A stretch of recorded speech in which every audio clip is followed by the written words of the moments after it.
గురుగారు, కన్యా రాశి వారికి ఈ వారం ఏ విధంగా ఉండబోతోంది? కన్యా రాశి వారికి 5 గ్రహాలు దివ్యంగా యోగిస్తున్నాయమ్మ. దశమంలో చంద్రుడు, లాభంలో కుజుడు, 4లో బుధుడు, 9లో గురువు, 6లో శని.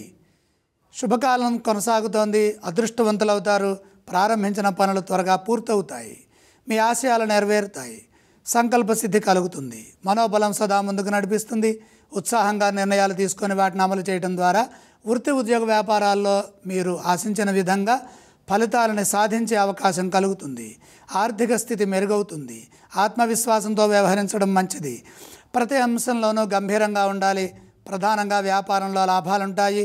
విశేషమైన బుద్ధి బలంతో చర్చలు చేసి కార్యాచరణను రూపొందించడం ద్వారా నాణ్యమైన ఫలితాలు సిద్ధిస్తాయి. బంగారు భవిష్యత్తు లభిస్తుంది. సృజనాత్మకతతో తీసుకునే నిర్ణయాలు శుభాన్నిస్తాయి. పెట్టుబడులు కలిసి వస్తాయి. భూలాభం కలుగుతుంది. గృహ నిర్మాణాది అంశాలలో పురోగతి ఉంటుంది. దైవానుగ్రహంతో ఒక విజయం సాధిస్తారు. నిరంతర సాధనతో కీర్తి ప్రతిష్టలు లభిస్తాయి. ఉద్యోగంలో మేలు చేకూరుతుంది.